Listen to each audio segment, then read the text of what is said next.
อ๋อค่ะเนาะย้อนมาเนอรูกับเนอซาเนี่ยค่ะมื้อนี้เฮาค่ะจะมาเฮ็ดกันเนี่ยค่ะเนาะว่ามื้อนี้เนี่ยค่ะนี่ค่ะเนาะผักที่เฮาค่ะจะใส่ค่ะมีผักกีเมืองกอกมีหอมโดนมีผักไผ่เนี่ยค่ะเนาะมีผักกีหอมเนี่ยค่ะมาล้างเนอซอยผักกันก่อนเนี่ยค่ะเนาะอ๋อค่ะเนอก็ซอยยาวเนี่ยค่ะเนาะพริกลาบก็ซื้อร้านขายเนอเลยค่ะเป็นจังไหนค่ะเนาะเนอก็ซอยหมอกในเนี่ยค่ะเนาะอีก็ซอยซี่ๆจังไหนค่ะกูมิวค่ะหอมแรงค่าหอมก็ซอยจังไหนเนี่ยค่ะเนาะ ยาวก็มาใส่พริกลาบกันเลยค่ะเนาะ อันนี้เป็นน้ำเพเนี่ยค่ะว่ะใส่น้ำเพค่ะเนาะ ใส่น้ำเพแล้วก็ใส่เลือดกันค่ะว่ายาวก็ใส่ฟองหวานค่ะเนาะ ใส่ฟองหวานแล้วก็น้ำปลาเนี่ยค่ะยาวก็มาคนกันเลยค่ะเนาะคนให้เข้ากันค่ะคนกับคนมาให้มันเข้ากันซะไหนเนี่ยค่ะเนาะ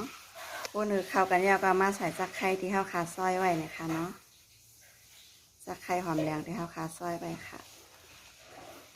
ใส่เข้ากันเลยค่ะแล้วก็ใส่ผักกี้ผักไผ่ที่เฮาขาซอยไว้นะคะเนาะใส่ผักยาวก็มาค้นแทงกำหนึ่งนะคะค้นให้มันเข้ากันนะคะเนาะนี่ค่ะเนาะเกามาให้เข้ากันซะหน่อยนะคะเนื้อซานะคะเนาะบอกความเมืองห้องว่าจีนซาเนี่ยค่ะไรแล้วก็มาตักใส่หวานกันค่ะโอ้โหกับแก้มสุดยอดแล้วนะคะเนาะไข่มักขมเนี่ยก็ซื้อหลีมาใส่แทงคือมันขมๆอะไรนะคะเนาะอันนี้อันขมค่ะเนาะใส่ขมค่ะอันละในขายาวจ้าข้าวขายาวนะคะเนาะหน้าตาเป็นเสน่ห์ค่ะโลมากินกันก็ยาวนะคะเนาะเป็นหือพร้อมค่ะนะคะ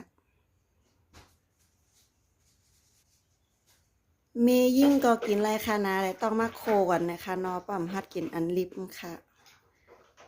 สุกค่ะแล้วก็ตักใส่หวานนะคะเนาะก็ไข่ไหลอันมักอันลิบนะคะโคมองในก็สุกแล้วนะคะมาตักใส่หวานกันค่ะอันในหน้าตาอันโคมันนะคะเนาะอันมักอันลิบค่ะต้องโคกินเอานะคะเนาะเนี่ยค่ะเมื่อไก่นั่นไปโคพอโคก็หน้าตาก็เปลี่ยนเป็นเสน่ห์นะคะเนาะ